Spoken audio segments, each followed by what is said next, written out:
Muito bom dia, agronegócio. Quarta-feira, 12 de junho de 2024, 8 horas 7 minutos pelo horário oficial de Brasília. Esta é a nossa abertura de mercado, que acontece pelo noticiasagricolas.com.br, no nosso site, pelo nosso canal no YouTube, Notícias Agrícolas Oficial. Acontece também pela rádio AgroHoje e pela TV Clima Tempo, várias ferramentas de comunicação para que vocês sejam sempre os produtores rurais mais bem informados do Brasil. Aqui nós vamos tratar, nesta edição de quarta-feira, das últimas notícias que, claro, chegam de Brasília, a devolução da MP 1227, a saída de Neri Geller da Secretaria de Política Agrícola depois da anulação do leilão de importação de arroz pela Conab. Neri Geller afirma que não pediu demissão. O Diário Oficial da União traz outras informações também. Nesta quarta-feira nós vamos detalhar tudo na edição de hoje. Vamos falar sobre as expectativas para o relatório do USDA, que sai já às 13 horas, horário de Brasília. Hoje o novo boletim mensal de oferta e demanda do Departamento Norte-Americano de Agricultura será reportado. Vamos juntos receber esses números. Enfim, uma série de informações. O nosso quadro de entrevistas estará conosco o presidente da FederArroz, o senhor Alexandre Velho, para nos dar mais detalhes de como é que o setor e o mercado estão se comportando depois de todo esse imbróglio do leilão da Conab e dessa anulação vinda do governo federal via Conab, Ministério da Agricultura e Ministério do Abastecimento. Todas essas informações você acompanha antes e primeiro aqui no Bom Dia Agronegócio para direcionar o seu dia e os seus negócios.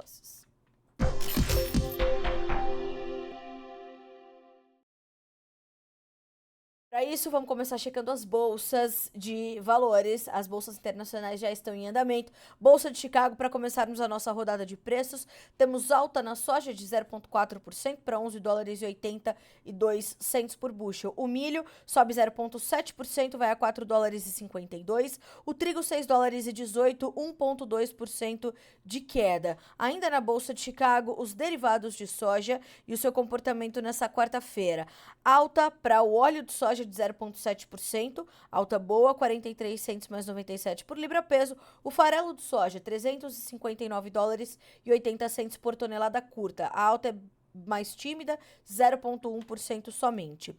Bolsa de Nova York, queda novamente para o café, 1,9% de baixa, 2 dólares e 16 mais 38 por libra. O açúcar sobe 0,8% para 18 centos mais 94. O algodão cai 1% na manhã dessa quarta-feira para 72 centos mais 3 por libra-peso. E com o petróleo começamos a checar os demais grupos de commodities. O petróleo que hoje sobe, tem mais de 1% de alta, 1,1% de ganho para o WTI, que vai a 78 dólares e 79 centavos por barril. O Brent, 82 dólares e 70 cents, uma alta de 1%. Ontem, a OPEP, a Organização dos Países Produtores e Exportadores de Petróleo, afirmou que mantém a sua projeção de aumento da demanda para este final de 2024 e para também 2025. Mas este incremento da demanda, né, essa demanda um pouco mais forte, ela ainda tem um crescimento contido, um crescimento tímido, algo que o mercado vem já refletindo há um tempo, né, vem tratando essa situação. Então, observamos dessa forma o mercado buscando também definir melhor a sua direção. Outro ponto que continua chamando a atenção do mercado internacional, do mercado de petróleo, é a condição dos conflitos no Oriente Médio. Nos últimos dias, né, nas últimas horas, foi anunciada a morte do comandante militar do Hezbollah no Líbano em um ataque de Israel. Então, um tempero nesse mercado que já está bastante volátil, é uma verdadeira bomba relógio, literalmente, o que está acontecendo no Oriente Médio. O cargo e o futuro político de Benjamin Netanyahu está ali em evidência, está em xeque, e nós vimos que, apesar, né, de alguns avanços, de algum cessar-fogo, da recuperação, da retomada, né, de alguns reféns, ainda há uma insegurança muito grande na região e é preciso monitorar. E claro, esta região, que é a região maior produtora de petróleo do mundo, vai ter impacto direto no mercado, e hoje os preços então sobem mais de 1% nesta manhã de quarta-feira, 12 de junho. Bom, para fecharmos a nossa rodada de preços, gás natural caindo 2,7%, ouro sobe 0,1%, a prata perde, ou melhor, sobe 1%, quem perde um pouquinho, 0,1%, é o cobre. Dólar index neste momento cai 0,5%, vai a 104.705 pontos. Então, o mercado também bastante volátil. Na questão cambial, na questão do dólar, efetivamente, o mercado está muito atento às decisões do Federal Reserve, às decisões que chegam sobre as taxas de juros nos Estados Unidos, e este sim sendo o principal combustível para o andamento do dólar, não só frente ao real, mas frente a uma cesta de principais moedas no Brasil e no mundo. Então, atenção. Ontem o dólar fechou no mercado brasileiro a R$ 5,36, com uma alta de 0,07%. O mercado esteve bastante volátil ontem também. 8 horas e 12 minutos pelo horário oficial de Brasília. Checamos os preços, vamos checar as manchetes entre as nossas notícias da manhã.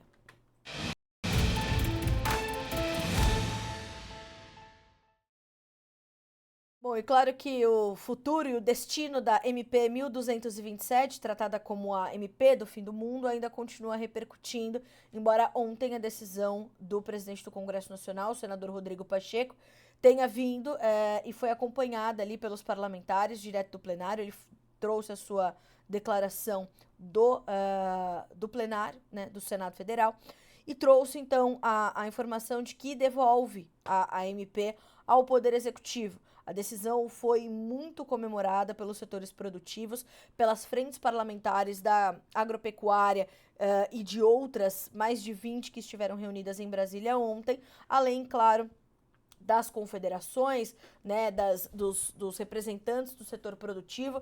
E esta movimentação, segundo o presidente da FPA, o deputado Pedro Lupion, trata e registra um dos maiores momentos de mobilização da história recente. Ontem, esta reunião que aconteceu em Brasília reuniu mais de 100 parlamentares, né, nessas frentes referentes aos mais diversos setores do setor produtivo. Reuniu também líderes importantes de entidades importantes, como o presidente da CNI, Confederação Nacional da Indústria, o senhor Ricardo Alban, e também o presidente da CNA, Confederação Nacional da Agricultura e Pecuária, o senhor João Martins. O senhor João Martins, inclusive, comemorou também no momento da coletiva pós-decisão de Pacheco. João Martins estava ao lado de Pedro Lupion, bem como estava também a senadora Tereza Cristina, que foi uma importante articuladora desta movimentação política, né, para que houvesse a devolução desta medida, bem como o presidente da Frente Parlamentar da Agropecuária e outros parlamentares ligados ao agronegócio brasileiro, ali da bancada do agro, né? E houve, então, essa colocação. E o discurso do presidente da CNA, o senhor João Martins, durante esta reunião, ali no período do almoço, foi um discurso bastante contundente, né? O senhor João Martins se mostrava bastante desconfortável com a medida, bastante descontente, inclusive afirmou que estamos vivendo um desgoverno e, mais do que isso, disse que essas conversas separadas, ou seja, o fato do governo trazer uma medida provisória sem inclusive respeitar o tempo de transição para o contribuinte, seja pessoa física, seja pessoa jurídica, nesse caso as empresas sentindo mais, isso parece só, essas conversas separadas, disse o seu João, elas parecem ser só para nos enganar, né? Disse o presidente da CNA durante o seu discurso. Ele afirmou ainda que ele soube que o presidente Luiz Inácio Lula da Silva queria conversar com ele sobre a medida, e ele disse: eu me recuso, eu não tenho nada a falar com o presidente. Isso não pode vingar, né? Então, estamos vivendo esse momento de desgoverno. Eu me recuso a falar com o presidente. Eu não tenho o que tratar com o presidente, né? Então, seu João Martins, de novo, fez um discurso bastante contundente, né? E dada a sua experiência, dada a referência que é para o agronegócio brasileiro, foi ouvido ali né, com toda a atenção, justamente por conta da sua importância para o setor. É o presidente da CNA, afinal de contas, né? Então, ele trouxe, né, ele traz esse descontentamento. Na sequência, fala sobre ser, de fato, uma decisão bastante acertada, a solução mais adequada. Ele participou também desta coletiva de imprensa e disse: o consenso prevaleceu. Mostramos aos parlamentares e ao governo que essa medida provisória não poderia prosperar e que ela iria trazer sérias consequências para o setor produtivo. Então, houve essa situação. E ele, né, ainda complementou: precisamos reconhecer a busca pelo consenso do presidente da casa, o Rodrigo Pacheco, que também recebeu elogios e agradecimentos da senadora Tereza Cristina e do deputado Pedro Lupion, ambos representantes ali da FPA. Foi a maneira mais adequada o que poderia ser feito. Para o presidente da CNA, os produtores rurais e toda a cadeia produtiva estão mais aliviados com a decisão. Esperamos que outras medidas no futuro sejam discutidas com o setor produtivo, que haja diálogo. Assim como os outros setores, estamos dispostos a dialogar para determinadas medidas não impactarem no bolso dos produtores e dos contribuintes. Ou seja, fica bastante claro e evidente o posicionamento do setor produtivo. Quando o Ricardo Alban chega a esta reunião, ele já chega dizendo que esteve reunido com o presidente Lula e que Lula sinalizava ali que, de fato, a MP cairia, a MP seria devolvida por Pacheco, porque Pacheco e Lula estiveram reunidos também na segunda-feira. Então, Lula sabia que isso estava, que era um tiro no pé. Mas mesmo assim, tentou emplacar. Ele e o senhor Fernando Haddad, ministro da Fazenda, tentaram emplacar. E aí não vamos conversar com ninguém. Vamos colocar, se passar, passou. Não passou, né? Por quê? Porque temos hoje uma frente parlamentar da agropecuária ativa e atuante. Isso é determinante.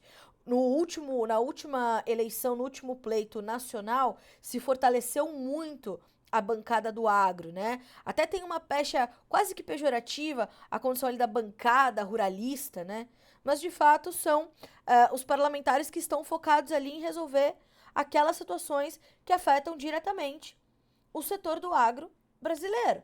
É necessário, é legítimo e é urgente. O que na minha modesta opinião, acho que Pedro Lupion e também o deputado Sérgio Souza, ex-presidente da FPA, ambos falaram sobre essa união do parlamento, como isso é importante, como quando a necessidade dos discursos estarem alinhados, ela se confirma e ela vem com um discurso alinhado, né? É o povo sendo representado no parlamento, os interesses do setor produtivo, dos setores produtivos, e isso tudo trouxe essa manifestação bastante positiva e essa notícia que vem como um alívio, então, para esses produtores, né? Não só produtores rurais, produtores do que quer que seja. Então, temos aí uma notícia positiva, né, que chegou na noite de ontem e, claro, que vai continuar repercutindo hoje, até porque, segundo o ministro da Fazenda, o senhor Fernando Haddad, não há um plano B para essa compensação da desoneração da folha de pagamento de 17 setores da economia e de pequenos municípios, né? Então agora Fernando Haddad vai ter de fazer as contas, vai ver aonde dá para cortar os gastos públicos para compensar essa desoneração. Então Fernando Haddad tem um dia cheio nessa quarta-feira. 8h20 pelo horário oficial de Brasília, na sequência das nossas informações. Ontem foi um dia em que o governo federal, o governo Lula, ele acumulou 3 derrotas, né?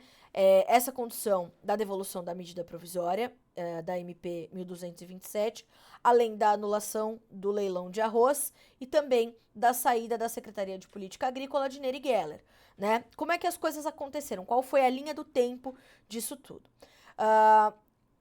Houve a tragédia no Rio Grande do Sul, as enchentes acometeram o estado de forma histórica, de forma sem precedentes, muito grave, o estado está se recompondo. No entanto, a cultura do arroz não foi a mais afetada pelas cheias do mês de maio no estado gaúcho. Ainda assim, o governo federal trouxe a necessidade de se importar mais 1 milhão de toneladas de arroz, mesmo o mercado de arroz estando neste momento, num momento de preços elevados, de patamares altos, por conta de um cenário global de oferta e demanda muito ajustado, muito ajustado. Então os preços já estavam altos, e quando o governo vem com essa sinalização, com esta notícia, o que ele faz? O Mercosul inflacionou os preços do arroz em até 30%, que seriam a nossa principal origem para importar esse arroz, mesmo que de forma desnecessária.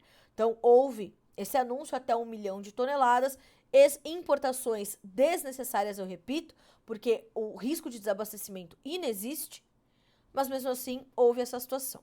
Milhares, né? Algumas dezenas de ações foram apresentadas pelo setor produtivo, pela CNA, para tentar com que o leilão não acontecesse, pela sua falta de necessidade. Ainda assim, o governo deu sequência à decisão e disse: vamos realizar o leilão no dia 6 de junho.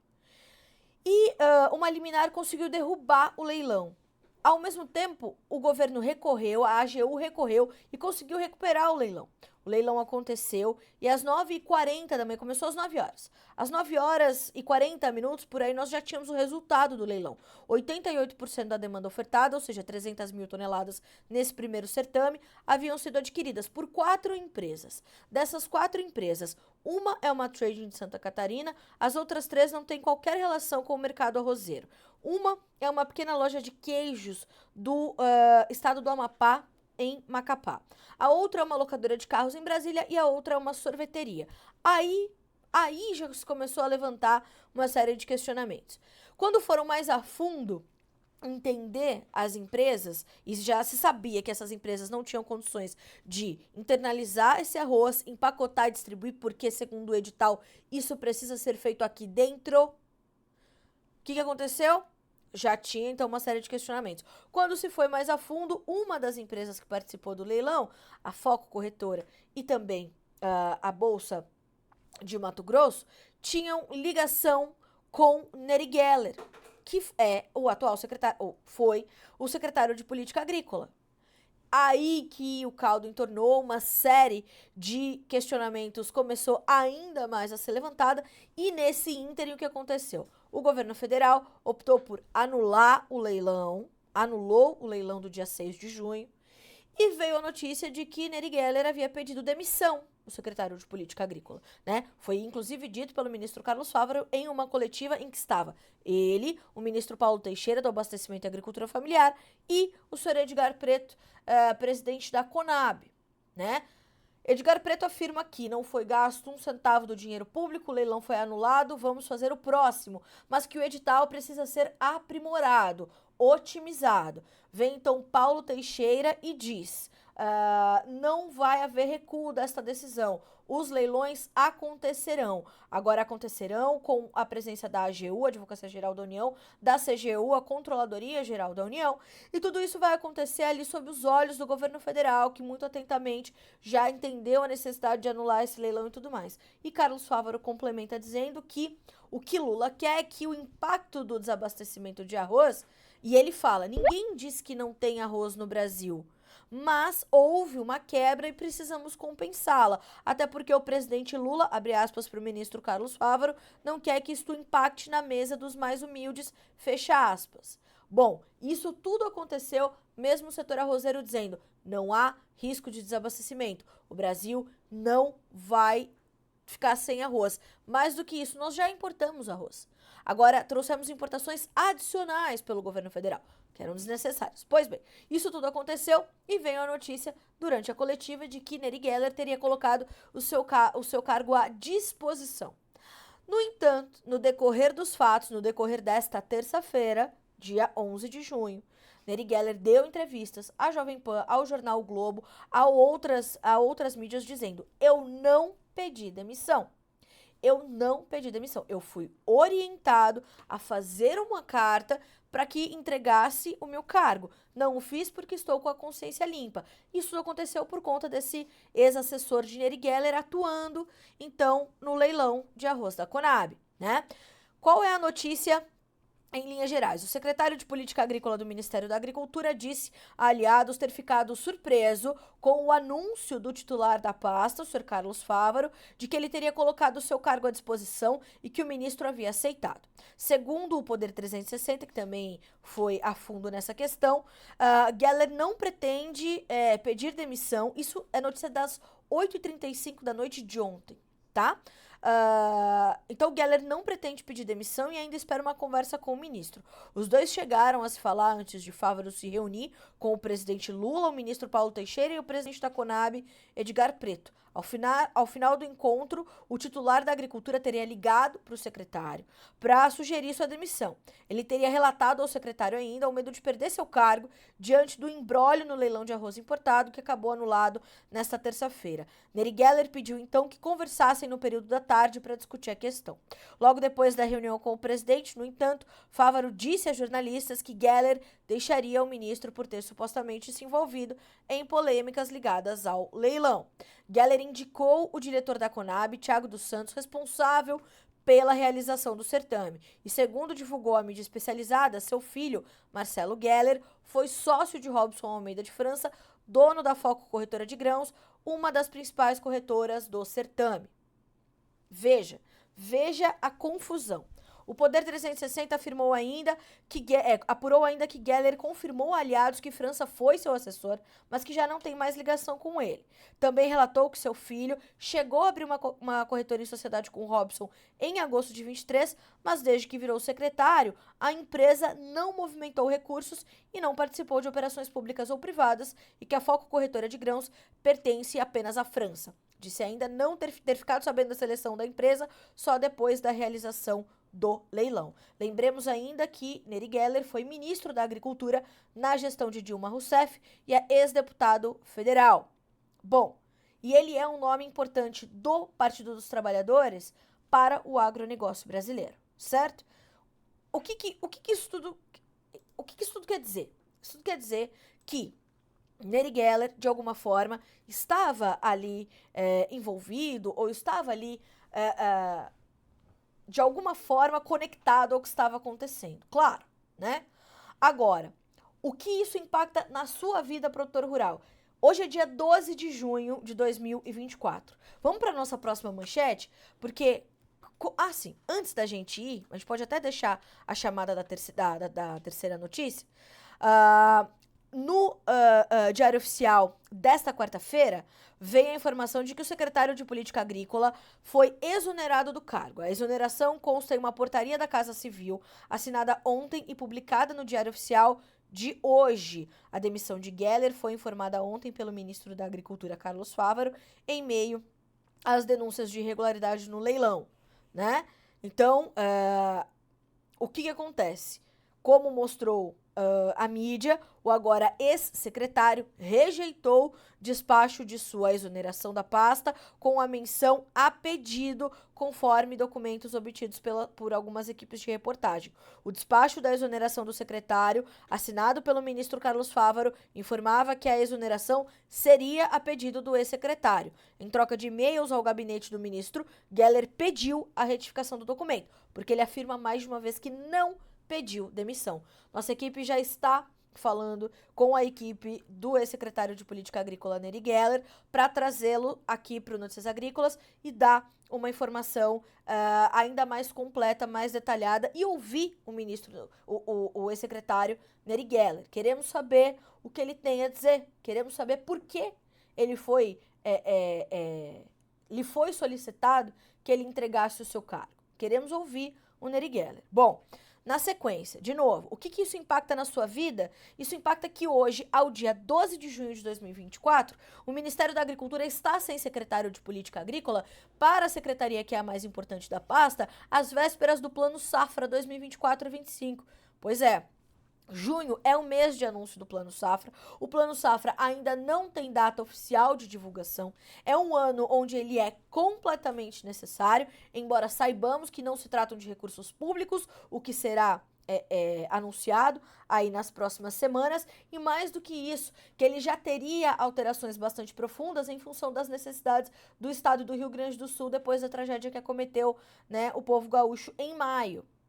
Então já se sabe que é um cenário confuso, mas até este momento, né, ontem aconteceu a demissão. Agora, qual é o plano B, né, do Ministério da Agricultura? Porque o Plano Safra estava em construção, está em construção, né?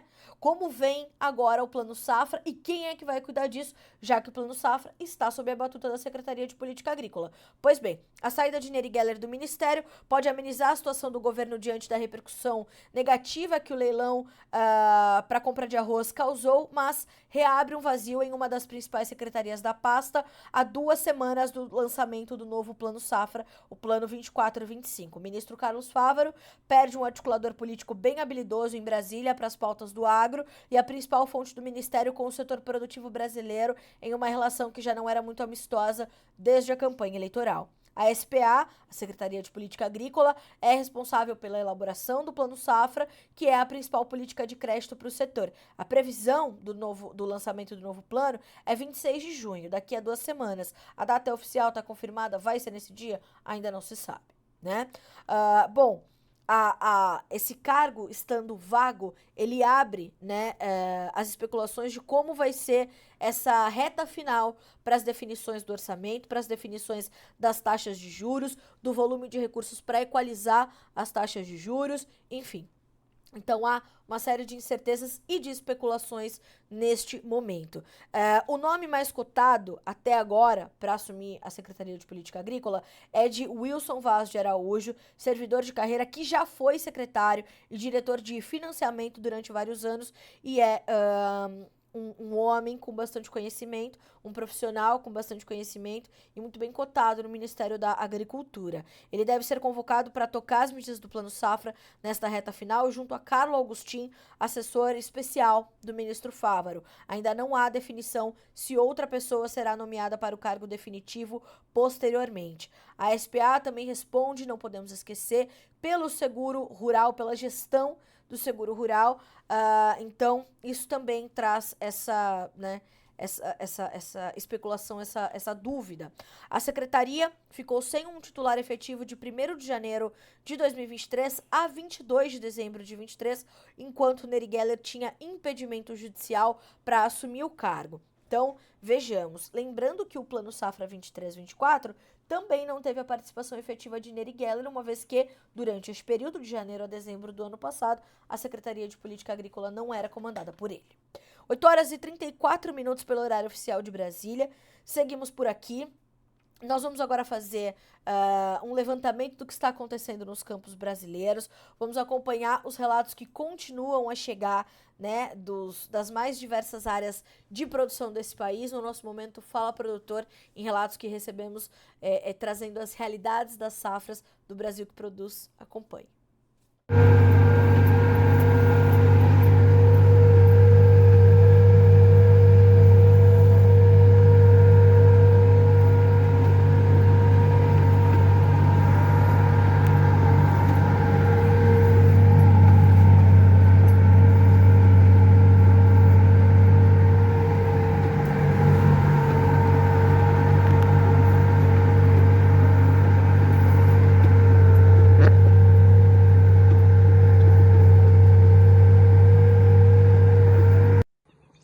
Estamos numa lavoura de soja, interior de Santa Maria aqui, divisa São Gabriel.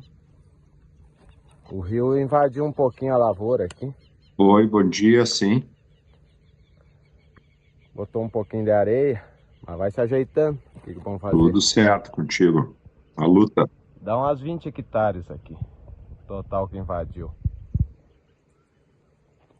Ah, é? Tu imagina pro produtor de arroz. Se pra vocês é difícil, imagina pro produtor de arroz. Esse sojinho aí. Até não era ruim, era bonzinho. Ah, agora Estamos gostei. aqui na colheita do feno. Aí o Luquinha tá aí, firme no batente. Hoje é aniversário dele, 5 anos. Luquinha, dá uma alô pro tio João.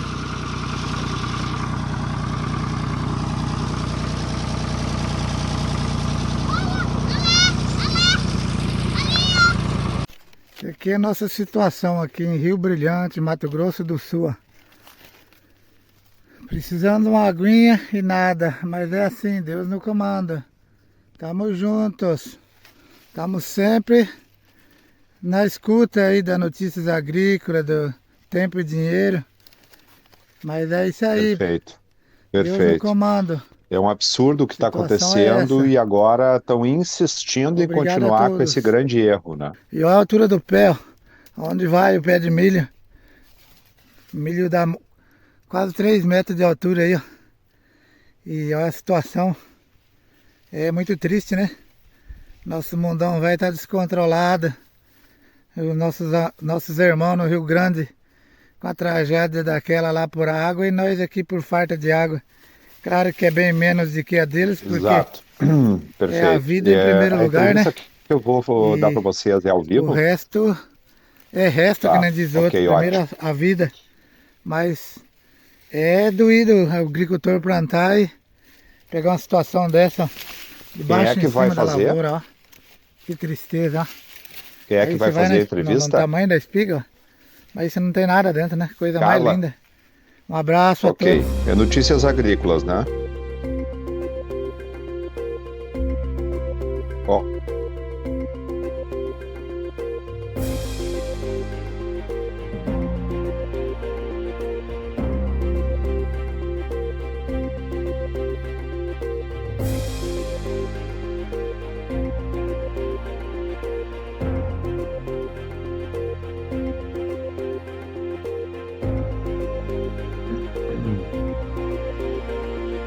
E você acompanhou, né, os relatos que chegam dos campos brasileiros. É importante que você também mande a sua participação. Apareceu ali o tempo todo o número do nosso WhatsApp para você, é o 19 997670241. É importante que você traga esses relatos e faça esses relatos em loco para que a gente possa expandir o alcance das suas informações. E nós estamos aqui falando sobre informações e eu já vou puxar o gancho para a nossa entrevista dessa quarta-feira. Nós temos o privilégio de receber na edição de hoje um representante do setor arrozeiro que vai trazer as últimas informações, estas sim, também colhidas em loco e sentidas na pele no nosso quadro de entrevistas aqui no Bom Dia Agronegócio.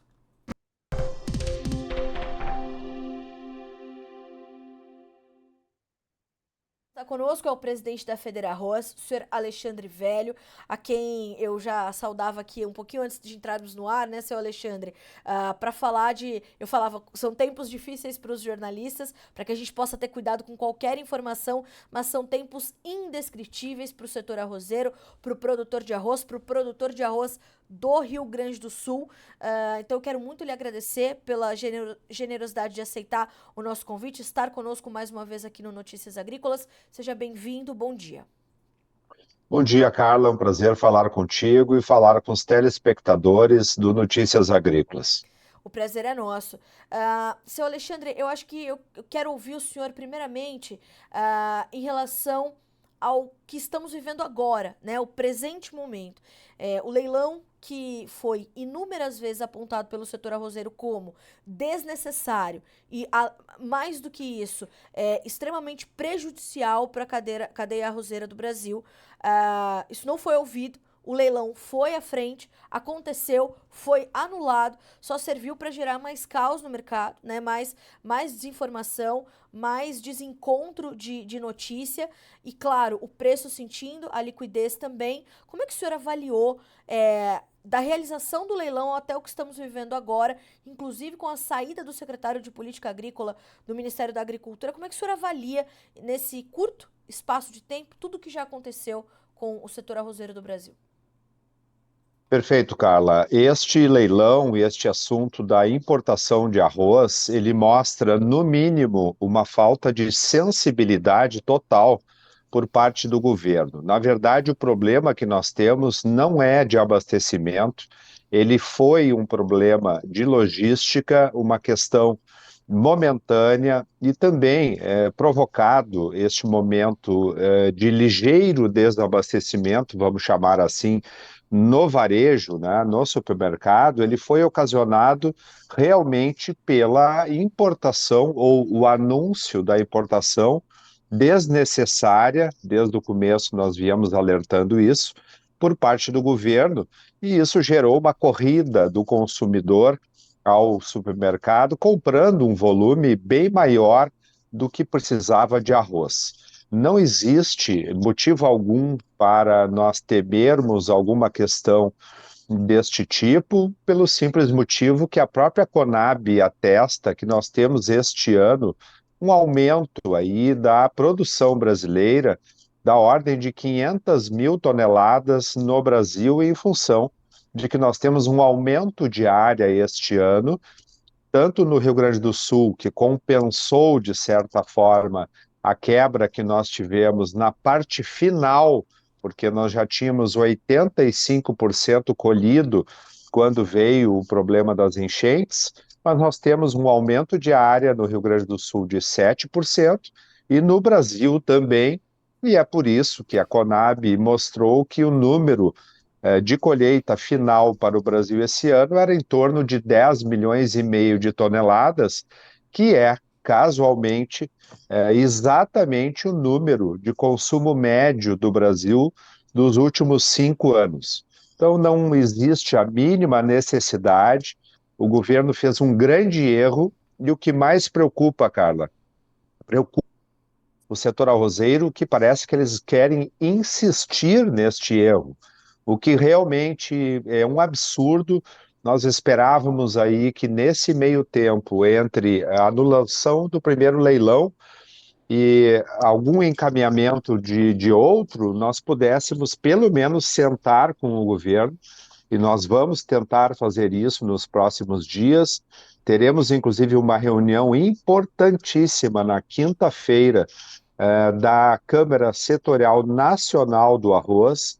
Estamos convidando para esta reunião, inclusive, o presidente da Conab, porque existe uma posição unânime, não somente do setor produtivo arrozeiro, mas do setor das cooperativas, setor industrial, de que este passo ele é totalmente desnecessário e, na verdade, esta importação ela já ocorre naturalmente todos os anos, mas ela é feita pelo setor particular, pelo setor privado, digamos assim. Nunca uma operação dessas foi feita pelo governo, que não tem a expertise, e o que preocupa mais ainda, está cogitando vender aqui dentro um arroz por R$ 4, e este preço, eu poderia te dar uma lista de 97 países, só um, que é a Índia, que tem arroz por menos de R$ 5 o quilo. Então, realmente um absurdo o que estão fazendo, e esta referência de preço de R$ 4 o quilo, ela mostra um indicativo de arroz ao produtor a R$ 75. Para te teres uma ideia e o telespectador entender o que eu estou dizendo, isso significa o produtor produzir arroz por R$ 20, mais ou menos, abaixo do custo de produção, porque o custo hoje ele se aproxima de R$ 100 a saca, e o governo quer vender arroz aqui dentro por 75. Realmente é muito preocupante o momento que nós estamos vivendo. O senhor sabe que, claro que todas essas informações, elas ganharam um corpo na grande mídia, né? O mercado arrozeiro, o leilão e tudo mais, ganhou um corpo muito forte na grande mídia. E eu vi essa semana uma das manchetes mostrando que arroz branco no Brasil é o mais caro do mundo, ou foi o mais caro do mundo em maio, segundo apontou a FAO. Mas isso sem contabilizar preço de prateleira, já que o produto brasileiro é um dos mais, talvez entre os 20 mais baratos do mundo, certo, seu Alexandre? Eu queria que o senhor comentasse justamente essa dificuldade de informação, porque, não se fala sobre essas questões todas dos custos de produção, determinante para o produtor rural, para se entender o preço que se paga pelo arroz na gôndola, e essa comparação meio esdrúxula, né, dos mercados, e esse entendimento talvez desencontrado dos preços, não? Perfeito. Foi ainda falado ontem que o aumento no mês de maio do arroz é da ordem de 1,5%. E repetindo a questão aí do arroz no mundo, 97 países eu tenho arroz acima de R$ 5. Não existe arroz no mundo, praticamente, por menos do que R$ 5, simplesmente porque eu não tenho condição de produzir um arroz a este preço, sequer a indústria tem condição de fazer o processo aí de industrialização para que este arroz chegue na mesa do consumidor. Então, realmente, nós temos aqui mostrar que 1 quilo de arroz, que continua custando entre 5 e 6 reais, ele alimenta 10 pessoas.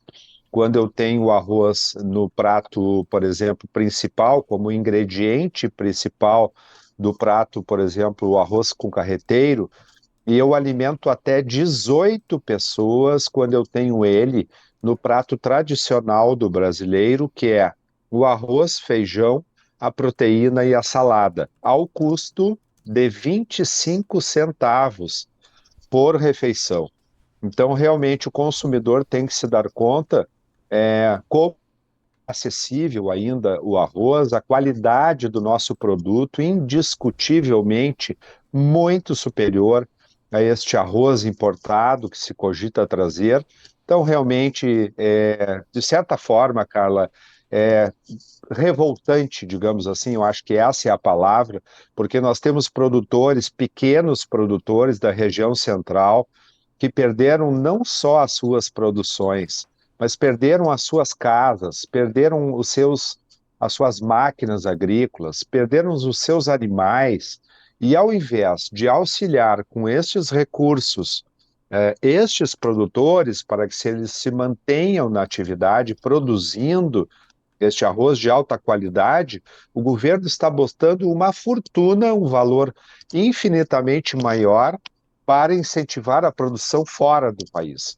Então, realmente, os produtores procuram a Federarroz de forma muito indignada, não entendendo o porquê que estão sendo preteridos, na verdade, e o governo, ao invés de incentivar a produção nacional, ele acaba com este movimento, se confirmado, ele vai prejudicar o setor produtivo e vai fazer com que a área brasileira de arroz volte a diminuir, e aí sim, nós teremos uma dependência cada vez maior do mercado externo, que, repito, não tem um arroz da qualidade do nosso, e inclusive o consumidor brasileiro não está acostumado com o arroz que é produzido, por exemplo, na Ásia.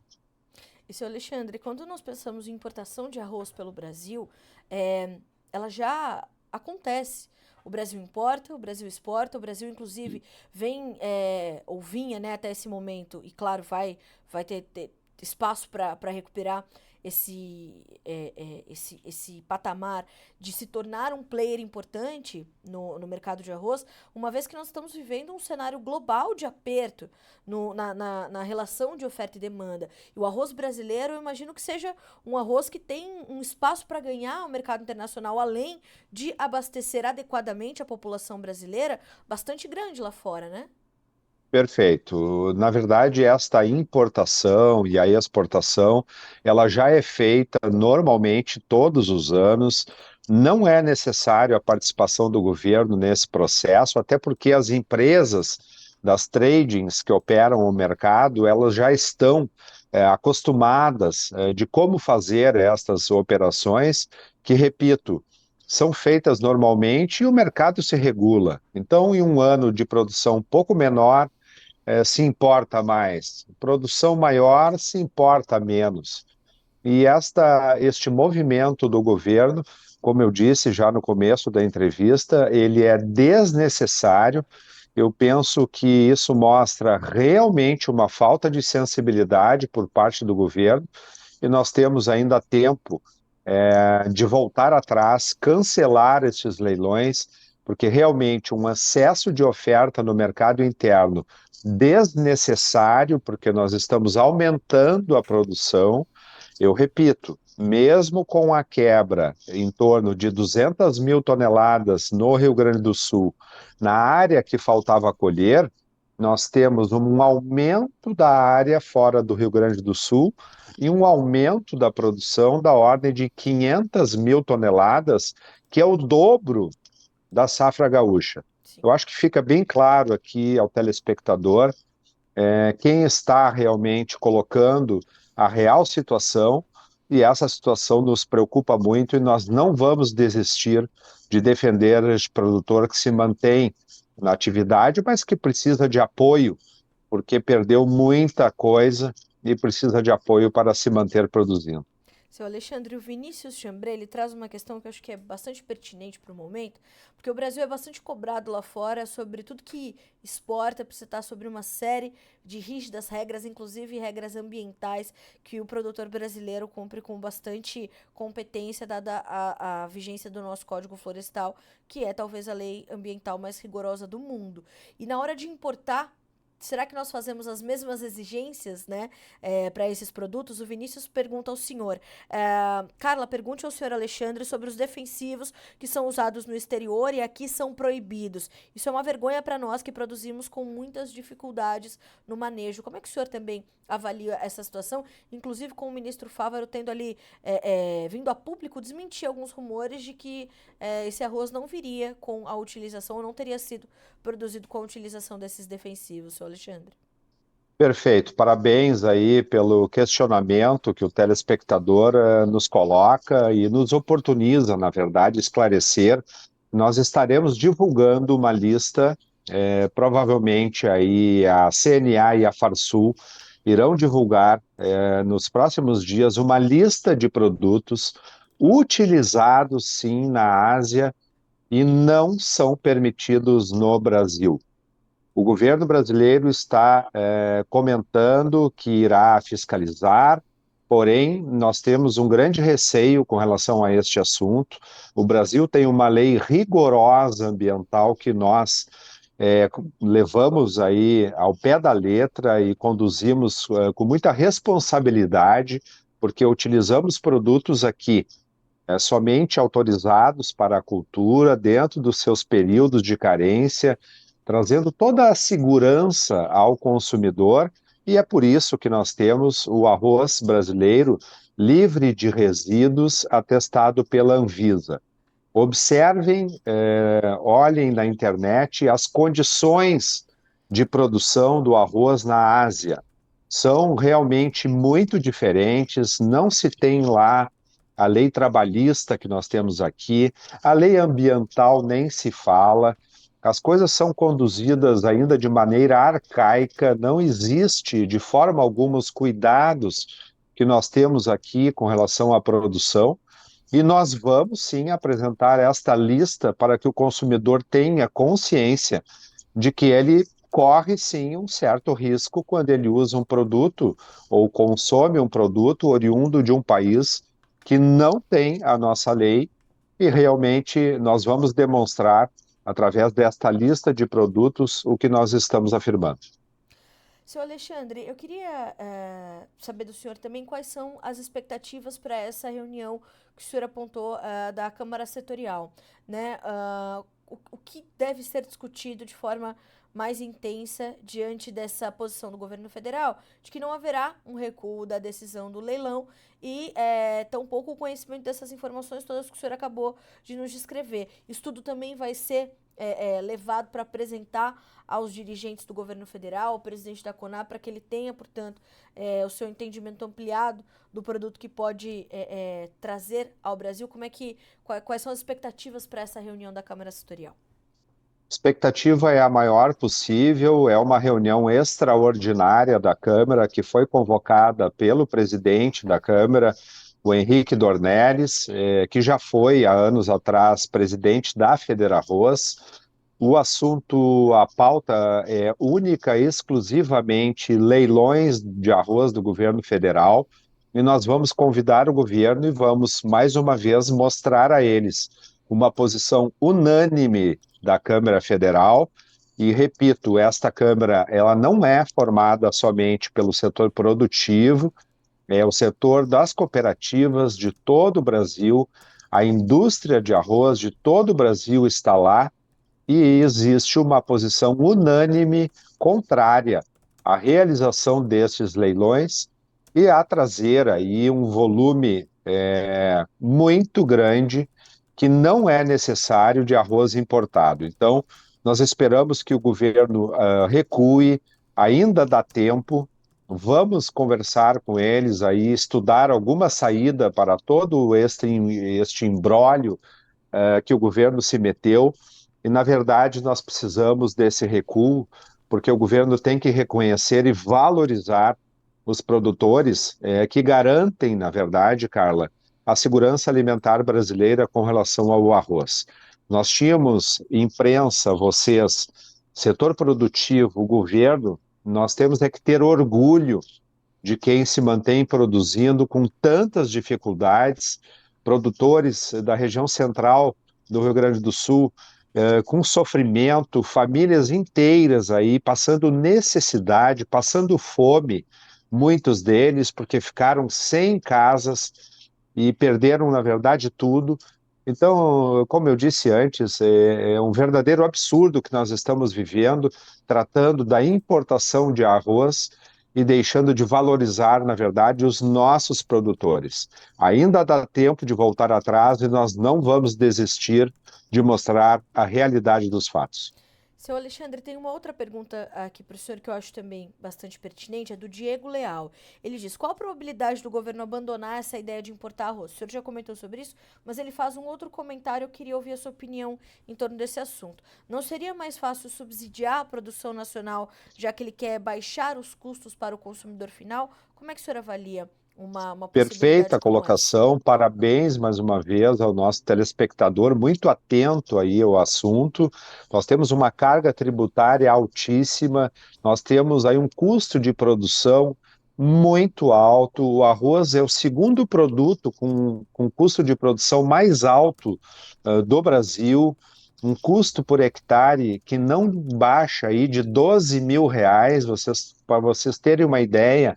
Produzir 1 hectare de arroz custa mais de R$ 12.000, então, perfeita a colocação, nós tínhamos que baixar o custo e aí sim, nós iríamos incentivar um aumento da área e, com certeza, nós aumentando a oferta no mercado interno, através da produção local, nós certamente poderíamos ter um custo menor e baixando o custo, nós teríamos condição que o produtor tenha alguma renda, porque nenhuma pessoa vai manter um negócio tendo prejuízo, e não é só o produtor, o setor da indústria também tem que ter a sua margem, e o varejo na ponta nunca deixa de ter também a sua margem no negócio. Então, nós podemos sim fazer muita coisa, e através da redução de custos, manter este produtor produzindo.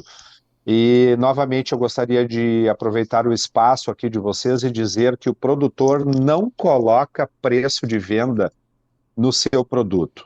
Isso é oriundo de oferta e demanda, da paridade com relação ao câmbio, do consumo, do preço internacional, da balança comercial, e isso tem, então, várias influências que fogem totalmente ao controle por parte do produtor. Seu Alexandre, para finalizarmos, como é que foram os últimos dias para o mercado brasileiro do arroz? Como é que houve ou não a demanda pelo nosso produto? Como é que vocês estão atuando no mercado junto das indústrias? Como é que ficou a nossa liquidez? Nós conseguimos fazer uma análise dessas últimas semanas diante dessa confusão toda que se instalou no mercado? Na verdade, o que houve foi uma grande atrapalhada por parte do governo, que realmente terminou aí com os negócios no mercado. As indústrias não sabiam o que ia acontecer, o produtor muito menos, então realmente parou o mercado um pouco em função do anúncio aí por parte do governo da questão dos leilões. Isso atrapalhou bastante. Nós já melhoramos a questão logística, nós passamos também no Rio Grande do Sul por um problema sério da falta de emissão de notas fiscais aí por parte da Secretaria da Fazenda Estadual, que foi inundada. O Cefaz do Rio Grande do Sul, que é onde mantém todo o sistema aí da emissão de notas fiscais, ele parou por mais de 15 dias. Então, realmente, o que nós tivemos foi uma questão, primeiro, de uma catástrofe aí com chuvas de 800 milímetros em 2 semanas, que interrompeu estradas, provocou alagamentos, provocou queda de pontes, e foi isso que aconteceu. E ao mesmo tempo que o Rio Grande do Sul passava por tudo isso, o governo conseguiu anunciar e provocar uma corrida do consumidor ao supermercado, e pior, ele conseguiu elevar os preços no Mercosul e também na Ásia, porque se um governo anuncia que vai comprar um volume que pode chegar a 1 milhão de toneladas do exterior, ele realmente provoca uma alta nos preços, não só lá fora, como também no mercado interno, porque o varejo estava desabastecido quando o consumidor comprou o dobro de arroz ou o triplo, fazendo estoque sem necessidade. E lembrando mais uma vez que quem fez esse estoque não foi o consumidor assalariado, foi aí o consumidor de classe média ou até alta. E isso foi realmente o que provocou um momentâneo desabastecimento, e é por isso que nós estamos afirmando que estes anúncios eles foram precipitados, mas ainda dá tempo de corrigir um pouco aí desse grande problema, dessa grande atrapalhada que o governo acabou fazendo. Senhor Alexandre, quero muito lhe agradecer pelas informações, principalmente pelo posicionamento, firme e eloquente, como sempre, e deixar aberta a porta do Notícias Agrícolas para o senhor, para o setor arrozeiro, para a Federarroz, de uma forma geral, para que nós possamos continuar a dar boas informações, dar informações com responsabilidade apuradas. Eu sempre falo isso aqui. É importante, né, que o jornalista tenha coragem para trazer, né, algumas informações, mas mais do que isso, para ouvir pessoas sérias, né, como é o caso da Federarroz, fontes sérias, como é o caso da Federarroz. Então, mantém-se as portas abertas para o senhor. Qualquer novidade, qualquer informação adicional que o senhor queira trazer à nossa audiência, por favor, fique à vontade, né, o senhor sabe, está em casa. Então, estamos aqui para continuar trazendo os efeitos reais disso tudo para o produtor gaúcho, para o produtor brasileiro, de uma forma geral, que vai sentir também, naturalmente, de forma menos agressiva do que sente agora o produtor gaúcho. Como o senhor relatou, há produtores que perderam tudo, inclusive suas casas, sua propriedade, seus solos, né? Anos para isso tudo ser recuperado. Então, muito obrigada mais uma vez pela entrevista, pela participação e, de novo, reforço. O Notícias Agrícolas está de portas sempre abertas para a Federarroz. Muito obrigada mais uma vez. Eu que agradeço, parabéns a vocês pela cobertura, pelo espaço, o espaço que dão aí para nós colocarmos a realidade do setor e trazermos sempre aí essa segurança com relação ao fornecimento deste alimento fundamental à segurança alimentar brasileira. Obrigado a vocês, um ótimo dia, um bom trabalho. Bom dia para o senhor, bom trabalho também e, mais uma vez, portas sempre abertas. Boa quarta-feira, seu Alexandre. Até a próxima. Igualmente. Obrigado, igualmente. Obrigada. Bom, senhoras e senhores, conosco, presidente da Federarroz, senhor Alexandre Velho, respondendo as perguntas da nossa audiência. Inclusive, o Vinícius fez mais uma pergunta, não deu tempo, né, Vinícius? Perguntando se houve áreas ali proibidas de cultivar o arroz após o Código Florestal.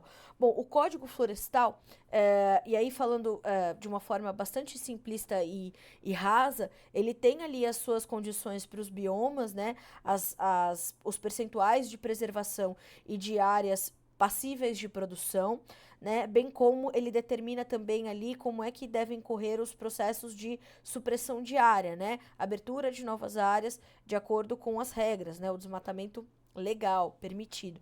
Então, certamente algumas áreas sofreram com essas restrições, lembrando que, né, um dos casos mais emblemáticos ali de situações de homologação de terras indígenas, ali da Raposa Serra do Sol, ela desassistiu ou ela desapropriou vários produtores de arroz, né? E o setor de arroz no Brasil, ele não é um setor que sofreu agora com o que aconteceu em maio no Rio Grande do Sul. Não. Há anos o setor arrozeiro vem dando sinais do seu sofrimento, do seu desestímulo, da sua diminuição diária por dificuldade nos custos de produção. Nesse imbróglio todo, desde que essas enchentes acometeram o Rio Grande do Sul, que responde por 70% da produção nacional de arroz, que é a alimentação básica do brasileiro, então arroz, feijão, uma proteína e verduras, legumes, ali essa é a dieta básica do brasileiro, aliás, tida pelos órgãos internacionais como uma das dietas mais balanceadas do mundo, né, uma das mais ricas e balanceadas do mundo. E o arroz tem esse papel importante, a geração de energia com o carboidrato. Há anos o setor arrozeiro vem sofrendo com desassistência. e vem dando seus sinais, vem falando sobre isso. O produtor de arroz, a Federarroz, os sindicatos, a Farsul, falou sobre isso, sobre os altos custos de produção, os baixos preços. Aí a gente tem a apresentadora de televisão fazendo colar de arroz, banalizando a situação. Nós temos o mercado caótico depois dessa atrapalhada. Então, o que vem agora, né? A preocupação é o que vem depois. Então, as águas começam a baixar no Rio Grande do Sul, os produtores começam a avaliar os seus estragos e não tem perspectiva de mercado por conta dessa situação toda. Os negócios ficaram travados, naturalmente. Não tinha ambiente para se fazer, não tinha segurança, né? Então, o que está acontecendo é sério e precisa ser acompanhado. Não tem outro caminho para isso ser feito. Ontem foi vergonhosa a atuação de 2 jornalistas falando sobre o fiasco que virou o leilão e como isso era inadmissível para o presidente Lula, que teve esta iniciativa de forma tão honrosa de fazer esse leilão, e como é que os seus pares ali do governo federal deixaram que isso tudo virasse essa bagunça, indignadas de como isso afetava a imagem do presidente. Como assim? Como assim? Foi vergonhosa a atuação dessas 2 jornalistas, pelo menos na minha modesta opinião, né? E pior, o questionamento, imaginem como a oposição vai usar isso a seu favor. Mas como é que é o jogo político? Como é que é oposição versus situação? Afinal, o Jair Bolsonaro, enquanto esteve presidente do Brasil, foi taxado de genocida por conta do Covid-19. Aí agora, por conta deste fiasco que foi o leilão, dessa atrapalhada, e não sou eu que estou dizendo que foi atrapalhado, foram as grandes mentes do agronegócio brasileiro, os pensadores, os estudiosos desse setor, os conhecedores desse setor, né? Então, uma atrapalhada atrás da outra, o setor sofrendo, o produtor desassistido, mais uma vez, e tudo isso acontecendo. E aí, na grande mídia, as jornalistas ali comentando como isso é ruim para a imagem do presidente Lula. Mas é esse o balanço que a gente tem que fazer do que aconteceu com o leilão da Conab, que foi anulado? E a preocupação está com a segurança alimentar? Enfim. 9h09 pelo horário oficial de Brasília. Você que está chegando agora, o Bom Dia Agronegócio é a nossa abertura de mercado que acontece aqui pelo Notícias Agrícolas, pela TV Climatempo, pela Rádio Agro Hoje. Informações para você começar o seu dia bem informado.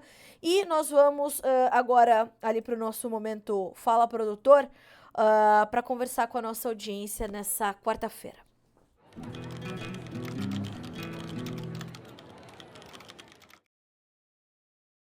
Bom, quero mandar aqui um bom dia especial pro Márcio Maciel, pra Lediane Ferreira, pro Fabiano Alves, pro Jonathan Freitas, pra Dona Eliana, pro Márcio Eno. Obrigada pela companhia aqui conosco na nossa abertura de mercado, no Bom Dia Agronegócio.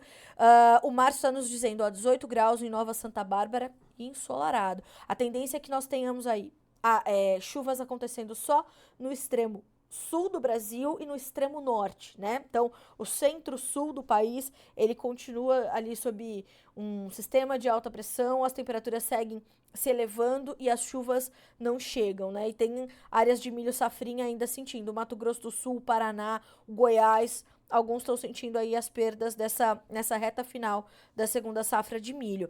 Bom dia também para o Célio Oliveira, para o Binho, que está desejando um dia abençoado para todos do agro, amém, que assim seja. Bom dia também para o Francisco Garcia, para o Diego Leal, que teve a sua resposta vinda do seu Alexandre Velho, né, presidente da Federarroz, ele falando conosco de Paranaíba, no Mato Grosso do Sul. Bom dia para o Alban, que fala de Toledo, no Paraná, pro Hudson Pereira, pro pessoal da Toleplan Limitada, buenas, bom dia, Carla, bom dia, colegas do agronegócio, Toledo, Paraná, colheita de milho, a safra a todo vapor, ainda bem. Luciano Porto comentando sobre a conexão, né, do presidente da Conab, o seu Edgar Preto, sendo ativista do MST, tem uma um passado extenso com o MST, de fato. Né? Bom dia pro Fúvio Terra, pra Gabriela Tonial, que diz, importante comentário, me deixa feliz de ver que temos uma FPA super atuante, agindo em real favor do produtor brasileiro. Farsul também na luta para barrar essas aberrações. Inclusive, o economista-chefe da Farsul, Antônio da Luz, falou que o mercado só foi bagunçado ali por esses leilões, né? O governo só fez bagunça, né? Abre aspas pro Antônio da Luz. O governo só bagunçou o mercado com os leilões de arroz, ou com o leilão de arroz, né? Então, a gente vai ouvir também o Antônio da Luz, quero ouvi-lo para falarmos de plano safra, entender quais são as expectativas dele, as críticas do Antônio da Luz, além de serem sempre assertivas, elas são pertinentes para esse momento onde fica tudo meio em suspenso com a saída do secretário de Política Agrícola, né? Bom dia para o Valdinei José de Souza, bom dia também para o Diego Leandro, bom dia para o Vinícius Chambré, que falou com a gente, pro meu amigo Nivaldo Forastieri, que tá aqui com a gente também, pro Thiago Augusto da Silva Pereira, pro Doneville Pereira dos Santos, e ele diz, para mim, sobre esse governo, nada menos do que o esperado. O passado já nos ensinou, porém a maioria não aprendeu. Bom, senhoras e senhores, então, obrigada pela companhia até aqui. Hoje, não se esqueçam, é dia de novo relatório do USDA. O Departamento de Agricultura dos Estados Unidos traz às 13 horas, horário de Brasília, o seu novo reporte mensal de oferta e demanda. Expectativas de uma pequena redução nas safras de soja e milho, mas uma pequena correção para cima nos estoques finais norte-americanos 24 e 25. E também olhos vivos sobre os números da América do Sul, em especial a soja do Brasil, já que o sentimento no mercado internacional, segundo analistas internacionais, é de que possa haver um corte na safra brasileira em função das perdas com a soja no Rio Grande do Sul após as enchentes. Vejamos se o USDA vai deixar um pouquinho de lado o seu conservadorismo e vai trazer esse corte na safra 23-24 do Brasil. Vejamos. Os números chegam às 13 horas e, claro, você recebe essas informações em primeira mão aqui no Notícias Agrícolas. Estaremos te esperando. Para você que está conosco até agora, a nossa programação continua também na Rádio Agro Hoje, na TV Climatempo, e nós estaremos juntos amanhã, a partir das 8 horas da manhã, aqui no Bom Dia Agronegócio. A gente segue por aqui para que vocês sejam sempre os produtores rurais mais bem informados do Brasil. Boa quarta, bons negócios.